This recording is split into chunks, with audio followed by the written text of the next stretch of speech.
안녕하세요. 저는 어느 조용한 시골에 살고 있는 돌싱녀입니다. 저에게 이혼이란 상상도 한 적도 없는 단어였는데 어느새 정신을 차리고 저 자신을 돌아보니 제 마음의 상처는 깊었고 저는 이혼녀가 되어 있더군요. 지금은 마음의 상처도 많이 아물었고 이혼을 떠올려도 괜찮습니다. 처음 이혼했을 때만 해도 힘들더라고요. 아무리 오만정이 떨어졌다 한들 한때는 결혼할 만큼 사랑했던 사람이었으니까요.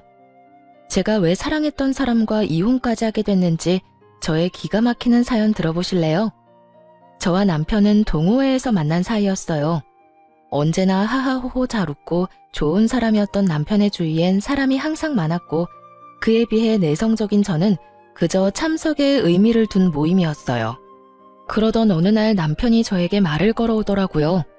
저기 괜찮으시면 이쪽으로 오셔서 같이 시간 보내요. 네? 저요? 아, 네. 감사합니다. 남편은 내성적인 제가 모임에 잘 적응할 수 있도록 저를 잘 챙겨주었고 전 자연스럽게 그런 남편에게 마음이 가더라고요. 남편 역시 처음 저를 본 순간부터 마음이 움직였다고 고백을 해왔고 저는 그런 남편을 받아들이며 연애를 시작하게 되었습니다. 연애를 하며 단 한 번의 싸움도 하지 않고선 결혼 마음을 먹게 되었고 결혼만 마음먹으면 다 끝인 줄 알았는데 현실은 그렇지 않더라고요. 시댁은 형편이 넉넉하지 않았고 그에 비해 친정은 자산이 꽤 있는 편이었어요. 그럼에도 불구하고 시댁에선 이런 말을 하더라고요. 내가 우리 아들이 좋다고 하니 일단 결혼을 시키긴 한다마는 네가 썩 마음에 드는 며느리감은 아니란 걸 알고 있었으면 한단다. 이렇듯 저를 깎아내리는 말을 시모는 서슴없이 하긴 했지만 내심 부자인 저희 집을 시댁에선 좋아하는 눈치였고 친정에선 이런 시모의 태도가 마음에 들지 않는다며 결혼을 반대하기도 하셨죠. 넌 그런 소리를 듣고도 결혼하고 싶어? 어떻게 사람 면전에 두고 마음에 든다 안 든다 그딴 말을 할 수가 있는 거야. 자기 자식 귀하면 남의 자식 귀한 줄도 알아야지. 집안이라도 우리보다 좋으면 내가 억울하지도 않지. 처져도 한참 처지는 주제에 어디서 그딴 말을 하냐고. 네가 뭐가 부족해서. 자기 아들만 대기업 다니니? 너도 대기업 다녀. 엄마, 조금만 진정 좀 해. 어머님이 말씀만 그렇게 하셔서 그렇지 속은 그렇지도 않을 거야. 그냥 집안 차이가 좀 나니까 아들 기죽을까봐 괜히 나한테 그러신 거겠지. 그게 더 문제야, 자격지심. 그게 사람 얼마나 피말리는 줄 몰라. 그딴 결혼을 하겠다고 이 난리니? 엄마는 싫어, 딸. 너도 나한테는 하나뿐인 딸이고 내 목숨 같은 딸이야. 그런 딸이 자기 발로 지옥불에 뛰어들겠다는데 어떤 엄마가 가라고 등 떠밀겠어. 차라리 내가 뛰어들고 말지. 엄마, 나 진짜 그 사람 사랑해. 내가 현명하게 잘 대처하면서 살게. 엄마는 알잖아. 나 그 사람 이대로 놓치면 평생 후회할 것 같아. 미안해요. 이런 문제로 엄마 속상하게 해서. 정말 속상해서 죽겠어. 난 너를 귀하게 키웠는데 넌 왜 이런 취급에도 아랑곳하지를 않니? 그깟 사랑이 뭐라고. 한 번만 더 생각해봐. 더 깊이, 더 신중하게 생각해보고 다시 이야기하자. 전 이러한 부모님의 반대에도 남편을 사랑했기에 부모님을 설득해 결혼을 하게 되었고 이젠 행복한 일만 남았다고 생각했습니다. 반대와 만류에도 설득하고 또 설득해서 한 결혼. 처음엔 참 행복하고 너무나도 좋았어요. 사랑하는 사람과 밤늦게 헤어질 일도 없고 온종일 함께할 수 있는 주말이 오면 집엔 웃음소리가 끊이질 않았었죠. 그렇게 행복한 신혼생활에도 문제는 있었어요. 그건 다들 예상하다시피 시모의 간섭이었습니다. 그때 당시 저는 남편과 회사는 달랐어도 남편과 마찬가지로 대기업에 다니고 있었는데 하고 싶은 공부가 생겨 회사를 그만두고 공부를 위해 이리저리 알아보고 있을 때였어요.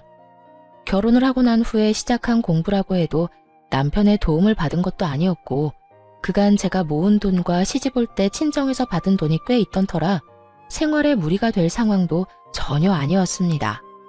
하지만 시모는 이러한 상황을 전혀 알지 못한 채 저의 상황을 걸고 넘어지기 시작하더라고요.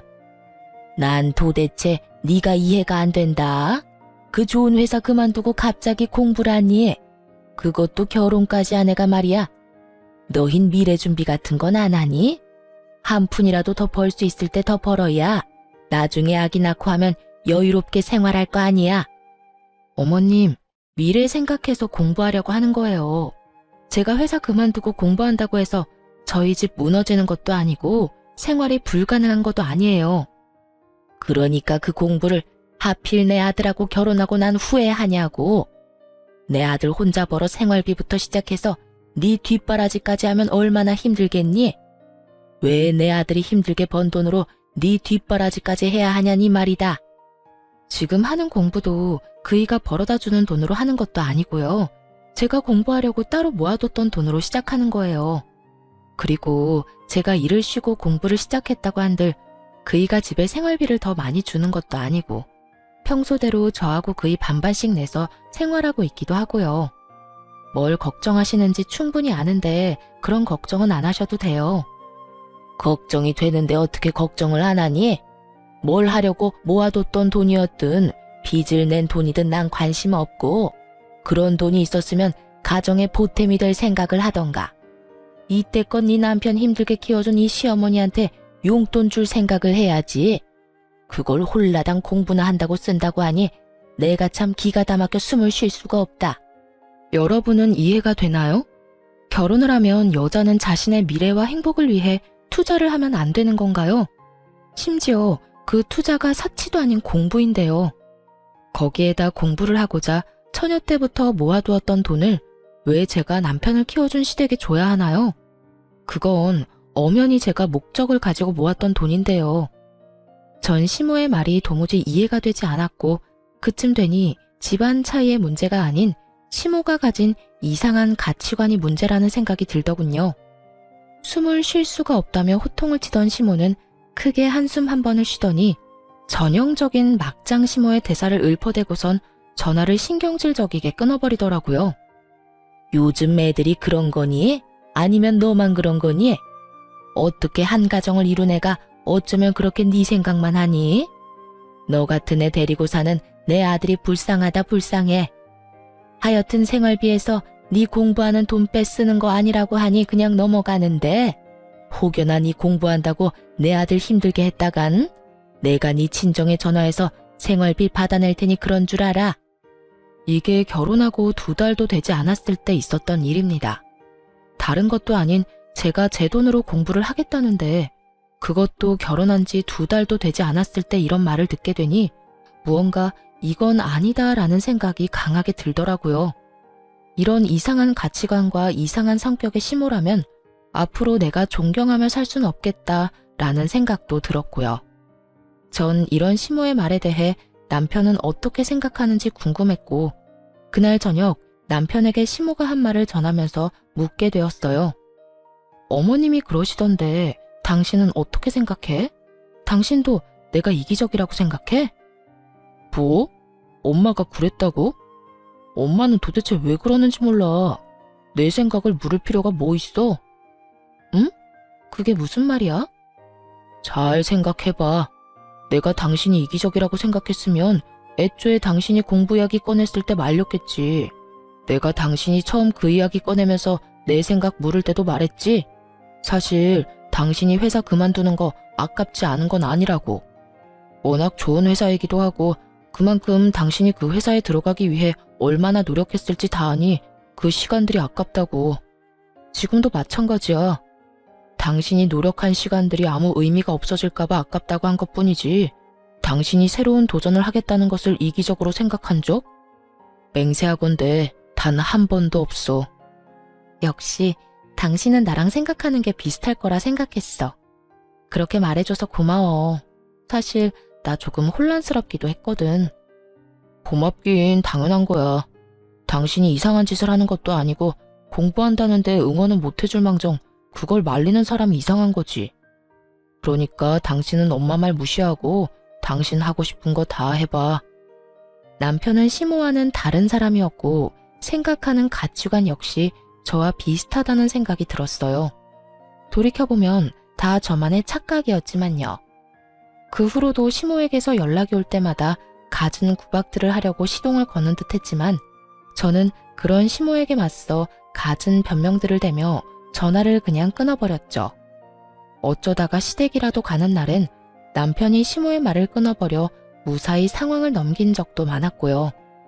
시모는 그렇게까지 저를 구박하면서도 며느리 자랑은 또 하고 싶은 사람이었고 친구와의 모임을 가질 때마다 저에게 연락을 해왔어요. 아가, 나다. 너 어디니? 저요?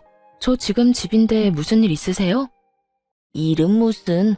내가 지금 친구들을 만나고 있는데 내 친구들이 네가 보고 싶다고 하는구나. 마침 너희 집 근처인데 잠시 왔다 갈 수 있겠니? 제가 시모 친구들과 친한 것도 아니고 그분들이 제가 보고 싶을 이유가 뭐가 있겠어요? 그냥 저에게 계산하러 오라는 말을 애둘러 저렇게 하는 것이었죠. 전 그런 시모의 의중을 알고 있었고 그 정도쯤이야 해주자는 마음으로 연락이 올 때마다 모임 장소로 가 계산을 해주거나 여의치 않을 땐 용돈을 보내주기도 했습니다. 때론 모임에서 여행을 간다고 하면 남편을 생각해서 남편이 줬다고 하며 용돈 봉투를 드리는 일도 있었죠. 이렇게 저는 제 나름대로 시비를 걸어오는 시모를 적절하게 구워 삶아가며 지내고 있었고 가끔 제가 드리는 용돈 봉투에 나름 만족을 한 시모는 처음처럼 저를 심하게 대하진 않았죠. 그러던 어느 날 친정에서 연락이 오더라고요. 엄마는 꽤나 진지한 목소리로 노후 계획을 저에게 알려주시더라고요. 딸, 아빠랑 나 서울 생활 다 정리하고 조용한 시골에 가서 살려고 해. 정말? 좋지. 그렇지 않아도 아빠 나이도 있는데 너무 무리한다 싶기도 했었는데.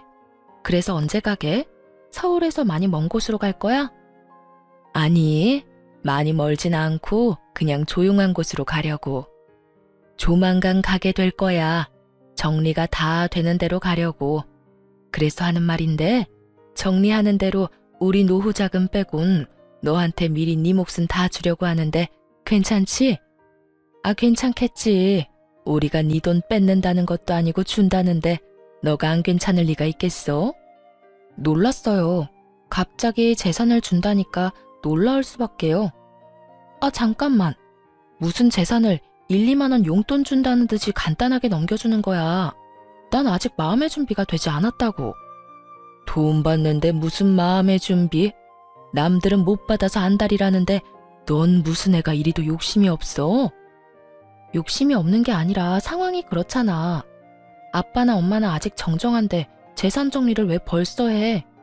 그러지 말고 다 가지고 있으면서 하고 싶은 거 먹고 싶은 거 다 하면서 살면 되지. 우리 건강한 거 우리도 잘 알고 먹고 싶은 거 하고 싶은 거 할 돈은 빼고 주는 거니까 그런 걱정도 하지 말고. 우리 이제 골치 아픈 건 생각 안 하고 살고 싶어서 그래. 오죽했으면 다 정리하고 시골 가서 산다는 마음을 먹었겠니?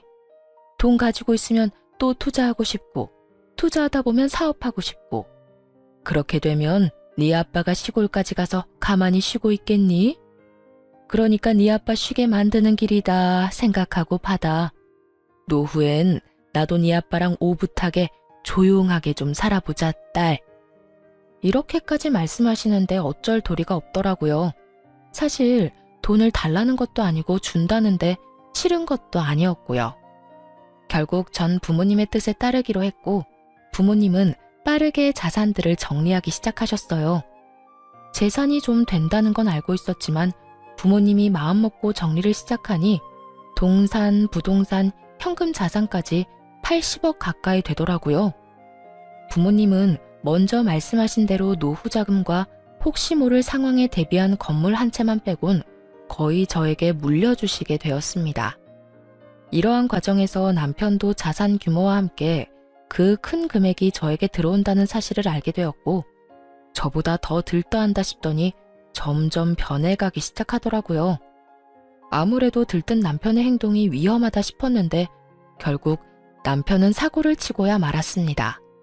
대기업을 다니던 남편은 대출이 잘 나왔는데 어느 날부터 제게 묻지도 않고 대출을 턱턱 내서 돈을 쓰고 다니기 시작하더라고요. 그런 행동의 시작은 차였어요. 어느 날은 저에게 묻지도 않고 외제차를 떡하니 사와 저에게 당당하게 그 대출금을 갚아달라고 하는 것이 아니겠어요? 여보, 이것 봐라. 나 차 바꿨어. 어때? 죽이지? 죽이지 않냐고 묻는 남편을 보며 정말 그 입을 트라마가 죽여버리고 싶더라고요. 남편이 원래 타고 다니던 차도 멀쩡했는데 저에게 상의 한마디 없이 한두 푼도 아닌 차를 떡하니 사왔으니 이런 마음이 드는 것도 무리는 아니었죠. 갑자기 차를 바꾸긴 왜 바꿔? 전에 타던 차도 멀쩡했잖아.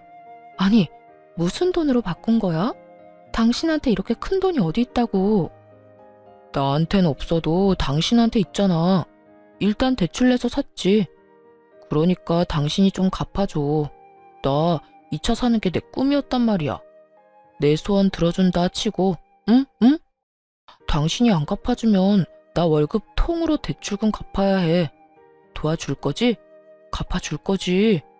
당신한텐 이 정도 돈이야 껌이잖아. 정말 절도 한숨이 다 나오더라고요.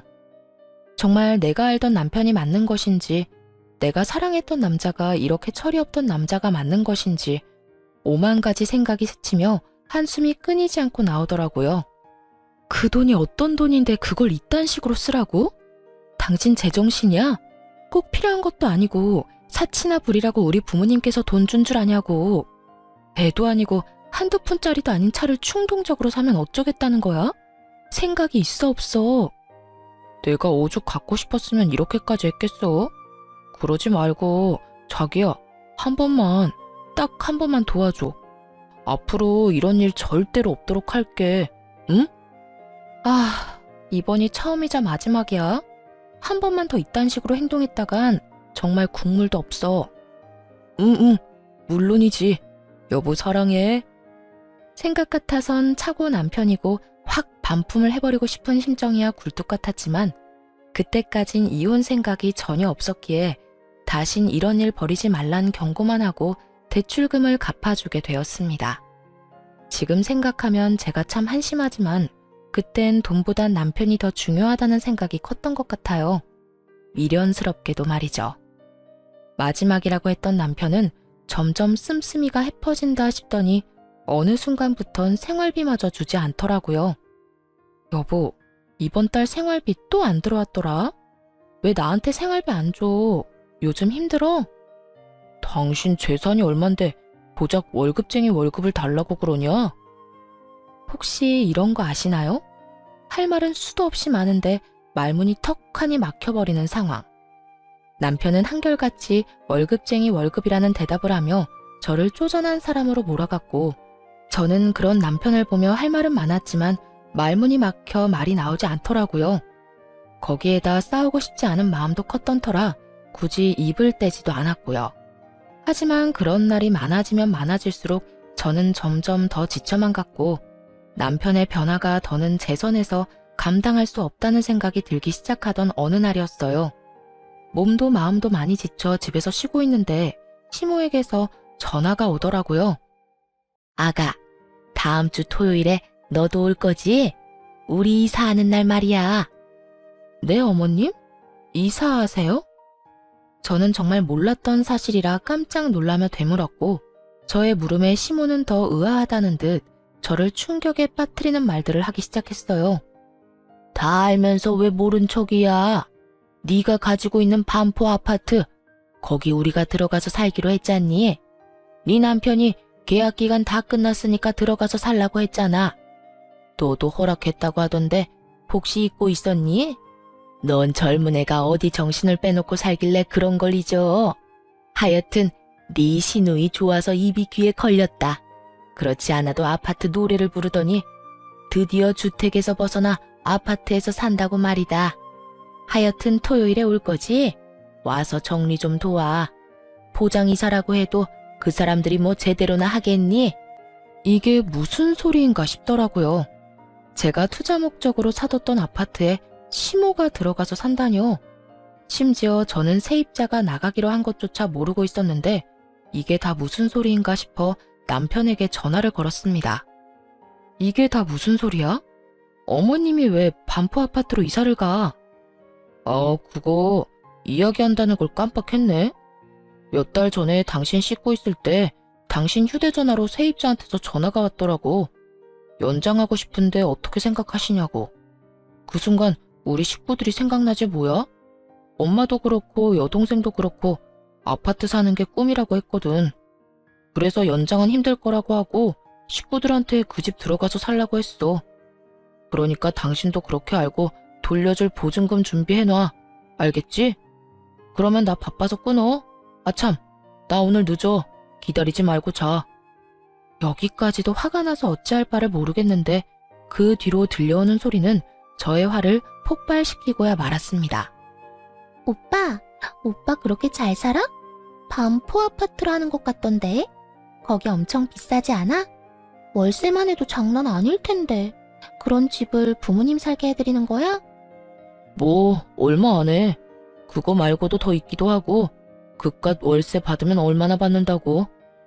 우와, 오빠 차도 엄청 좋더니 엄청 부자인가 보다. 나 결정했어. 나 오빠 여자친구 할래. 오빠 나 어때? 나야 좋지. 바쁘다던 남편은 너무 바쁜 나머지 전화를 끊는 것마저 깜빡해버렸고 그 덕에 전 남편이 뭐 때문에 바쁜 것인지 수화기 너머로 다 듣게 된 것이었죠. 날마다 바쁘고 힘들다고 술을 퍼마시고 다니더니 집에 주는 생활비를 술집에다 쏟아붓고 있었다는 사실을 알게 되니 참을 수가 없었어요. 거기에다 그간 남편의 행실을 돌이켜보니 하룻밤 실수가 아니란 걸 확신했고 전 이혼을 마음먹으며 흥신소에 의뢰해 남편의 뒤를 밟게 되었습니다. 기다리던 흥신소에서 증거들과 함께 정보를 받아 살펴보던 저는 정말 기가 차서 숨이 멎어버리는 줄 알았어요. 남편의 상간녀는 따로 있었는데 술집 여자인 것도 모자라 나이가 20살밖에 되지 않았더라고요. 심지어 그 여자에게 집까지 마련해준 상태였는데 대출을 받아 보증금을 해주고 월세로 큰 금액을 내고 있는 상황이더군요. 거기에다 생활비에 사치비용까지 대고 있었으니 현금 서비스를 비롯해 대출을 받아가며 그 많은 돈을 충당하고 있더라고요. 이렇듯 살림까지 차려주고도 만족이 되지 않았는지 여전히 업소를 들락날락하고 있기도 했고요. 그 많은 정보와 사진 중 단연 충격이었던 건 녹음 파일이었어요. 그 파일은 두 사람이 대화를 나눈 내용을 녹음한 파일이었는데 그 내용이 정말 가관이더라고요. 오빠, 그래서 이혼은 할 거야? 이혼? 지금 생각으론 이혼은 안 하는 게 여러모로 좋을 것 같아. 알아보니 상속받은 재산은 분할이 안 된다고 하더라고. 그 여자가 가지고 있는 재산 대부분이 물려받은 건데 이혼하면 그 돈은 한 푼도 못 건질걸? 정말? 그러면 이혼하지 말고 그냥 그 여자 옆에 딱 붙어 살아. 난 괜찮으니까. 난 그저 오빠가 이렇게 날 사랑해주는 마음만 해도 충분해. 그깟 호적 뭐가 중요해? 마음은 나한테 있는데. 그래, 그렇게 생각해준다면 너무 고맙지. 내가 그 멍청한 여자 잘 구슬려서 돈 많이 뜯어낼 테니까 우리 아기는 갖고 싶은 가방 리스트나 작성해두고 있어. 이 오빠가 다 사줄게. 아니다, 당장 사러 갈까? 이 오빠 대기업 다니는 거 알지? 우리 아기 가방 사줄 능력 정도는 된다고. 정말? 너무 행복해. 그렇지 않아도 갖고 싶은 가방이 있긴 했거든. 그런 게 있으면 진작 이 오빠한테 말했어야지. 가자. 얼마나 행복하신지 상간녀와 남편의 목소리는 하늘을 날고 있었고 그들이 행복하면 할수록 저는 복수심에 불타고 있었습니다. 배신감이란 감정이 사람을 정말 미치게 만들더라고요. 그것도 다른 사람도 아닌 내가 사랑해서 내가 선택하고 나와 함께 한 집에서 살섞고 사는 사람이라니. 남편의 배신은 정말 이루 말할 수 없는 절망감과 분노를 가져다 주더군요. 시댁에서 아무리 저를 괴롭혔어도 시모가 도무지 제 상식선에 이해가 되지 않는 행동으로 저를 괴롭혔대도 온종일 붙어있음에 감사하며 웃음이 끊기지 않던 행복했던 추억으로 참고 살아왔는데 정말이지 그 모든 추억과 행복이 산산조각이 나는 기분이더군요. 모든 파일을 들은 순간 저는 이혼을 더욱 확신하게 되었고 바로 부모님께 연락을 드려 모든 사실을 알리고 제 짐을 하나둘씩 부모님께 보내버렸어요. 모든 사실을 안 아빠는 당장이라도 서울을 와 그놈을 가만두지 않겠다고 화를 내셨지만 전 그런 아빠에게 제게도 다 생각이 있고 계획이 있다며 잠시 기다려달라고 했죠. 아빠는 뜻대로 되지 않는 일이 있다면 망설이지 말고 연락을 하라고 했고 전 알겠다고 하며 아빠를 안심시켜드렸어요. 주어진 시간이 많지 않았던 상황이라 전 뭐든 서둘러 처리하기 시작했어요. 일단 저희가 살던 집은 시세보다 많이 저렴하게 처분했고 변호사를 만나 빠르게 소송 준비도 시작했죠. 그와 더불어 시모에게서 오는 연락에 상냥하게 대처하며 복수를 위한 발판을 다지는 것도 잊지 않았어요. 아가, 내가 오늘 가전 가구를 좀 보고 왔는데 마음에 드는 게 너무 많더라고. 다 사고 싶은데 어떤 걸 골라야 할지 너무 고민되는 거 있지? 그러셨어요? 아무래도 새로운 집에 들어가는데 새로운 가전 가구가 필요하긴 하죠. 그렇지? 나도 그렇게 생각한단다. 그래서 하는 말인데 집도 마련해주는 김에 가전 가구도 네가 좀 사주면 안 되니? 우리 아들한테 들어보니 너 재산도 많이 받았다고 하던데 그 정도는 무리도 아닐 거 아니니? 저도 돈이 묶여 있어서 지금 당장은 돈이 없는데 어떻게 하죠? 이사 다 하고 사시던가 정 급하시면 아범한테 말해보세요. 제가 돈 풀리면 아범한테 줘도 되니까요. 그래? 그러면 우리 아들한테 카드 받아서 일단 다 사야겠어. 우리 며느리 고마워. 내가 며느리 잘 둔 덕분에 한평생 꿈이었던 아파트에서 다 살아보는구나. 아니 엄연히 따지면 그런 며느리를 데리고 온 우리 아들 덕인가? 하여튼 내가 복이 많긴 한가 봐. 노후에 이런 복을 다 누리고 말이다. 아무것도 모르고 웃어대는 시모의 목소리를 들으며 저 역시 소리내서 웃어줬네요. 한 치 앞도 모르고 저리도 기뻐하니 웃음을 참을 수가 없었으니까요. 이런 와중에 남편 역시 저를 돕고 싶어 안달이 났더라고요. 하루 종일 제 눈치를 본다 싶더니 그 입에서 결국 출장을 간다는 말이 나오더라고요. 그렇지 않아도 남편이 눈치채지 못하고 이혼 준비를 하느라 힘들었는데 제 발로 알아서 나가준다니 저에겐 이보다 큰 도움은 없으니까요. 여보, 나 회사에 급한 일이 있어서 출장을 가야 할 것 같은데 당신 괜찮지? 내가 괜찮고 말고 할 게 어딨어. 회사에서 가라고 하는데 가야지. 나 신경 쓰지 말고 다녀와. 짐 빠뜨리지 말고 잘 챙기고. 과연 정말 출장일까요? 저는 200% 아니 압도적인 확률로 상간녀와의 여행길이라 확신했어요. 정말 출장이라면 제 눈치를 저렇게까지 살필 인간이 아닐 뿐더러 출장을 말하는 남편놈의 얼굴에 묘한 들뜸이 보였기 때문이었죠. 저는 두말 없이 웃으며 다녀오라고 했고 남편은 밝게 웃으며 출장을 떠나게 되었습니다. 그 덕에 저는 남편놈 눈치 따윈 보지 않고 보다 여유로운 상황에서 이혼 준비를 잘 마치게 되었고 비로소 기다리고 기다리던 약속의 토요일이 되었습니다. 아침에 눈을 뜬 저는 마지막으로 남은 짐을 챙겨놓고선 곧 들이닥칠 시모와 시누이를 기다리며 커피를 마시고 있었어요. 얼마 지나지 않자 거칠게 문을 두드리는 소리와 함께 벨소리가 들려왔고 제가 문을 열어주니 화가 난 시모와 시누이가 집으로 들어오더라고요. 언니, 이게 다 무슨 말이에요? 집을 팔았다뇨? 그 집을 왜 팔아요? 오늘 우리 이사하기로 한 거 잊었어요? 그러게나 말이다. 내가 얼마나 황당했는 줄 아니? 새벽 대바람부터 이삿짐 챙겨서 갔는데 다른 사람이 집에서 나오길래 얼마나 놀랬는데. 그렇습니다. 전 사는 집을 정리하며 반포 아파트마저 처분해버렸고 그 집엔 새로운 집주인이 살고 있었던 것이었어요. 물론 시세보다 저렴하게 처분하게 되어 아깝긴 했지만 제 계획대로 다 흘러가게 되었으니 그 정도는 감수할 만했습니다. 그 덕에 시모와 시누이의 이런 꼴까지 볼 수 있었으니 말입니다. 시모와 시누이는 당황스러움과 혼란스러운 현실 앞에 얼굴을 붉히며 저에게 따지고 들었고 전 마시던 커피를 마저 마시곤 두 사람 앞에 섰습니다. 그 집 판 거 맞아요. 내 집 내가 처분하겠다는데 두 사람이 왜 이 난리예요? 그걸 몰라서 물어요? 그 집 우리가 들어가서 살기로 했다고요. 우리 오빠가 그 집 이제 우리 집이니까 들어가서 살면 된다고 했다고요. 그런데 그 집을 팔면 어떻게 해요? 어떻게 하긴 어떻게 해. 길거리에 나앉는 거지. 아직도 상황 파악이 안 되니? 나 잘난 네 오빠랑 이혼할 거야. 이혼할 판국에 전 남편 식구들 살라고 월세 꼬박꼬박 나오던 집 비워주는 머리 빈 여자가 어디 있니? 뭐라고요? 이혼이요? 갑자기 무슨 이혼이에요? 그런 말 없었잖아요. 갑자기 이혼이라. 그래, 나도 갑작스럽긴 하다. 네 오빠가 바람 피우는 걸 갑작스럽게 알게 돼서 나도 좀 서두를 수밖에 없었거든.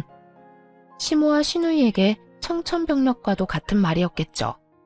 이제야 낡아빠진 주택을 벗어나 넓고 깨끗한 아파트에서 살게 됐다고 신나서 이삿짐까지 꾸려왔는데 눈앞에서 꿈이 사라졌으니 그 충격 말로 다할 수 없는 상황 아니겠어요? 두 사람은 현실을 부인하고 싶은 듯 자신의 오빠는 자신의 아들은 절대 그럴 리가 없다며 도리어 제가 오해한 것이라고 우겨대기 시작했어요. 오빠가 바람이요? 설마 아닐 거예요. 우리 오빠가 왜 그런 미친 짓을 하겠어요? 언니, 혹시 우리한테 집 내주기 싫어서 이런 거예요? 그래서 우리 오빠한테 그런 더러운 누명을 씌우는 거냐고요. 그러게, 우리 아들은 절대 바람 같은 거 피울 애가 아니다. 네가 뭔가를 크게 단단히 오해하고 있는 걸 거야. 내 아들 내가 잘 아는데 절대 그런 추잡한 짓거리나 하고 다닐 애 아니다. 널 얼마나 사랑했는데, 심지어 네가 가진 재산이 얼만데 너같이 황금알을 낳는 거위를 두고 바람이나 피우겠어? 다 네가 오해한 걸 거야. 그러지 말고 우리 아들 오면 대화부터 해보거라. 내가 전화해서 이제 곧 올 거야. 오해? 제 눈으로 보고 듣고 다 했는데 무슨 오해예요. 어머님 아들 지금 바람 피우고 있는 거 맞고요. 지금도 출장지에서 오는 게 아니라 그 상간녀랑 룰루랄라 여행길에 다시 돌아오는 거라고요. 거기에다 그 미친 네 오빠가 그 여자 집까지 얻어줬단다. 그러니까 여기서 좀 나가주지. 이 집도 처분해서 빨리 비워줘야 하거든. 제 말에 시모와 시누이는 믿을 수 없다는 듯 그 자리에 주저앉아 아파트 타령을 끊임없이 중얼이기 시작했어요. 내 아파트, 내가 드디어 아파트에서 살 수 있다고 얼마나 좋아했는데 내 아파트 돌려내, 내 아파트 돌려내라고. 어떻게 내 아들이 그딴 짓을... 아니야, 아니라고. 엄마, 오빠 정말 미친 게 틀림없어. 어떻게 하필 이럴 때 그딴 짓을 할 수가 있어. 바람을 피우려거든 들키지나 말던가. 들키더라도 우리 이사나 해놓고 들켰어야지. 이게 다 뭐야?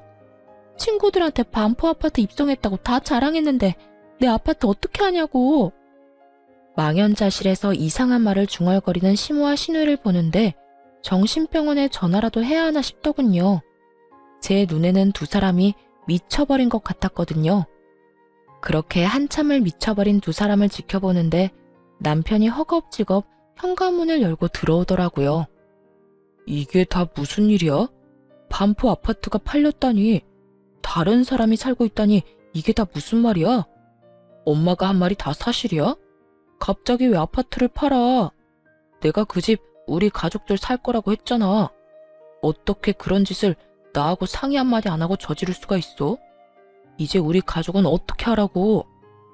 참나, 드라마를 보면 그렇게들 참나 거리는 게 이해가 되지 않았거든요.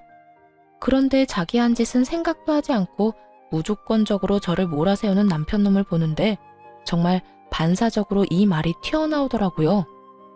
네 가족 살 집을 왜 나한테서 찾아? 그리고 내 집 내가 처분하겠다는데 내가 왜 당신한테 상의까지 해야 해? 그럴 이유가 있다고 생각해? 당신이 그럴 자격이 있다고 생각하냐고. 자격? 당연히 있지. 내가 당신 남편인데 당신 재산이 다 내 재산이지.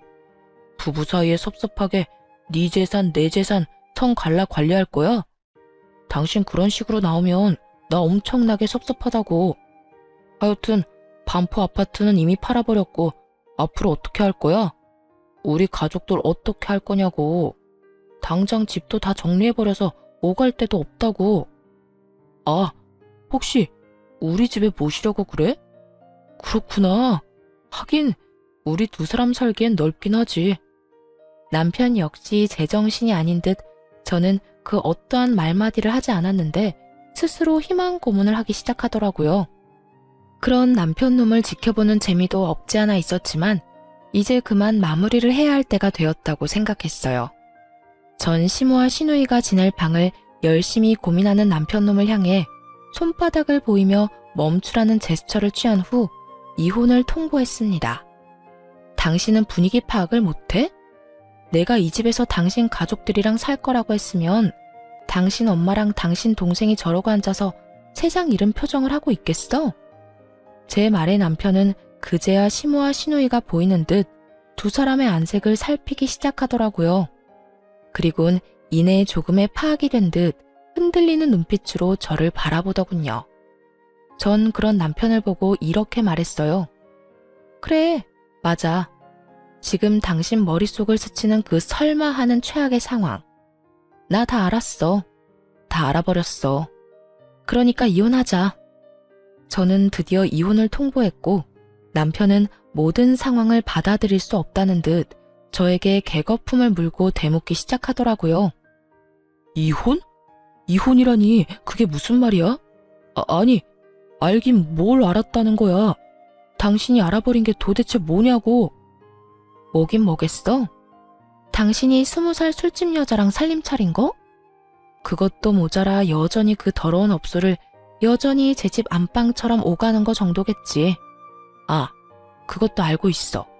그 술집 여자한테 대출까지 받아서 집 생활비 할 거 없이 다 지원해주고 있다는 거. 제 말에 남편의 얼굴은 사색이 되어 가더라고요. 남편의 얼굴뿐인가요? 상간녀가 술집 여자라는 사실에 시모의 얼굴은 금방이라도 폭발할 것 같은 화상과도 같았고 상간녀가 20살밖에 되지 않는다는 사실에 시누이 역시 경악스러운 표정을 숨기지 않았습니다. 남편은 이런 시모와 시누이의 눈치를 살핀다 싶더니 저를 보며 일단 부인하고 나서더라고요. 말도 안 돼. 내가 당신을 두고 그랬을 리가 없잖아. 업소에 간 건 인정할게.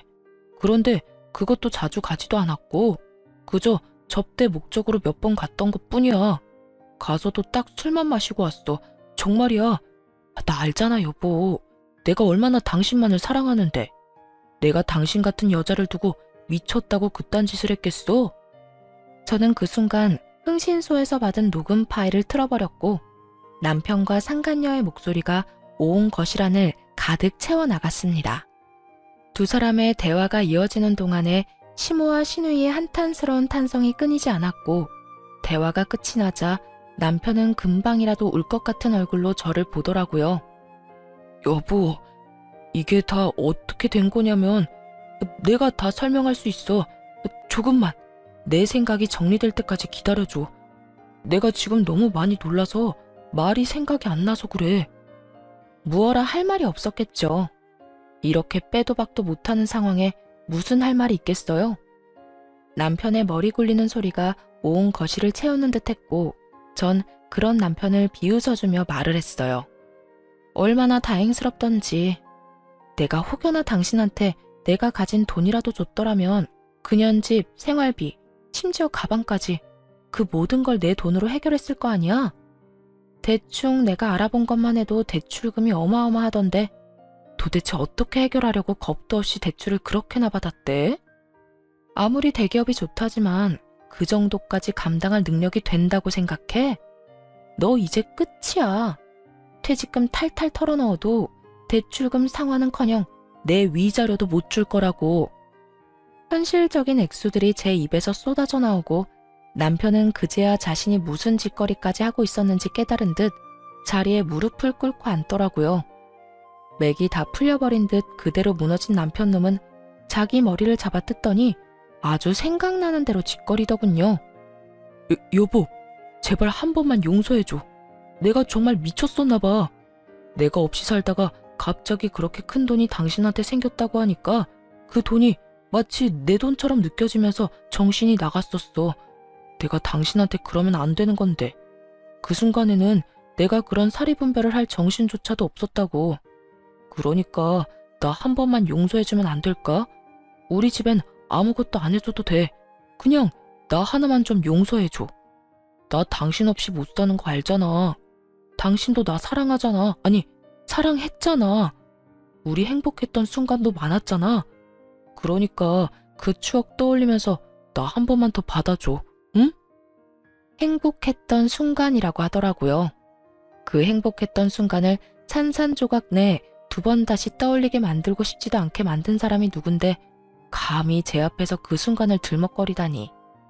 저는 그 순간 남편 놈이 용서가 되지 않았고 그대로 제 앞에 무릎을 꿇고 앉은 남편의 뺨을 때려버렸어요. 그리곤 외도 사진들을 던져주며 이렇게 말했습니다. 용서? 이딴 걸 다 봐버렸는데 넌 용서가 될 것 같아? 넌 내가 정말 우습구나. 이 와중에 용서란 단어를 입에 올리는 걸 보니까 말이야. 그리고 어디서 감히 추억을 들먹여? 그 행복했던 모든 순간을 떠올리기도 싫어. 과거 일로 만든 사람이 누군데? 제발 부탁하는데 더는 구질구질하게 굴지 말고 이혼해. 단호한 저의 태도에 남편은 제 바지가랑이를 붙잡고 매달리기 시작했고 전 그런 남편을 힘껏 뿌리치며 남편 주머니에 있던 차키를 빼앗아 버렸어요. 차키는 왜? 내 차키야. 내 차라고. 야, 정신 차려. 네가 입고 걸치고 몰고 다니는 것 중에 네 거라고 할 수 있는 게 있다고 생각하니? 네가 사랑하는 그 차, 그거 내 명의인 거 잊었어? 네가 나한테 말도 없이 대출받아 덜컥 사온 네 차, 대출금 갚아주는 조건으로 내 명의로 바꾼 거 잊었냐고. 돈도 내가 내고 명의도 내 명의인데 그 차가 왜 네 차야? 여보, 그 차만 나 주라.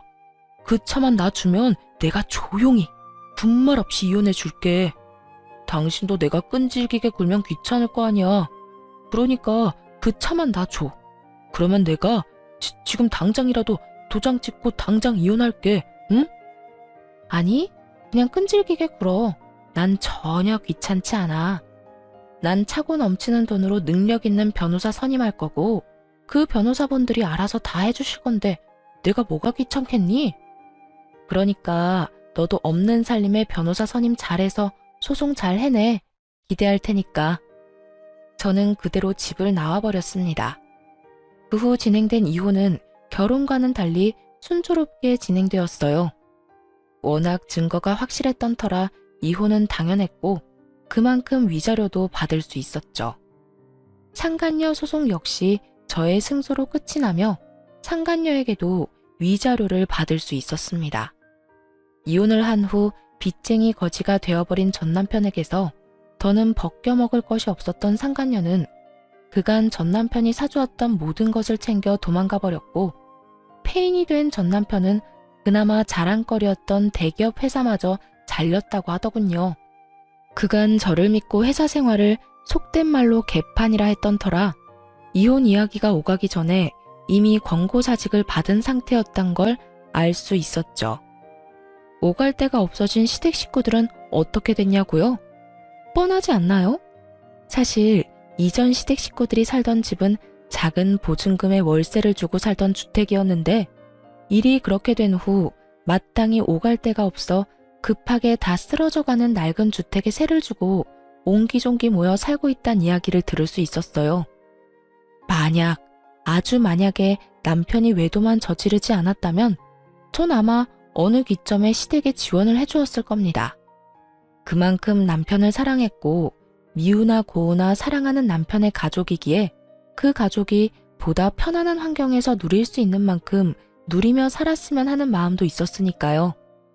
아니, 남편이 외도를 저지르기 전 시모가 가만히 있기라도 했다면 그래도 며느리인 제가 어련히 알아서 잘 모셨을 텐데 이 모두가 자기 팔자 자기가 꼰 거 아닐까요? 전 그렇게 생각하고 있습니다. 그 후로 전 잘 지내고 있습니다. 마땅히 직장을 다니고 있던 것도 아니었고 하고 있던 공부는 온라인으로도 가능했던 터라 모든 서울 생활을 청산하고 부모님이 계신 시골에 내려오게 되었어요. 이곳에서 지내며 저는 상처로 인해 너덜너덜해진 마음을 안정시켰고 그 모든 과정엔 사랑하는 부모님이 곁에 계셨기에 전 잘 이겨낼 수 있었습니다. 아직도 기억나는 아빠의 말씀이 있어요. 딸, 사람이 살다 보면 크게 넘어지는 날이 있단다. 그런 일이 있을 때 넘어져서 울고만 있다면 너에게 뭐가 남겠니? 넘어지는 것이 무서워 아무것도 하지 않고 그 자리에서 울고만 있다면 우리 딸이 그간 걸어왔던 그 많은 걸음걸음이 너무 슬프지 않겠니? 그게 넘어질수록 그게 성장하는 법이야. 그게 넘어졌을 때 힘들더라도 털고 일어서면 다시 내딛게 되는 걸음걸음에 좋은 밑거름이 될 거다. 그러니 지금 많이 슬퍼하되 털고 일어날 땐 그 슬픔도 다 털고 가벼운 마음으로 크게 한 발 내딛거라. 알겠지? 전 아빠의 말씀대로 슬픔도 아픔도 다 털어냈고 다시 한 발 내딛게 되었습니다. 힘든 만큼 공부에 집중했고 그 결과 공인중개소를 열게 되었어요. 사실 제가 하던 공부는 공인중개사 공부였는데 평소 땅에 관심이 많기도 했고 직장 생활보단 그쪽이 더 저에게 맞는 것 같아 시작한 공부였어요. 악착같이 노력한 만큼 자격증을 취득하게 되었고 전 제가 원하던 일을 하며 새로운 삶을 시작하게 되었습니다. 중개 일을 하다 보니 경매에도 관심이 생겼고 요즘엔 임장 활동을 하며 경매도 공부하고 있어요. 전 앞으로도 더 나은 제 삶을 위해 노력하며 행복하게 살아가 보려 합니다. 다들 응원해 주실 거죠? 이렇게 저의 길었던 이야기도 끝이 났네요. 제 이야기 들어주신 모든 분 감사합니다. 좋은 하루 되세요.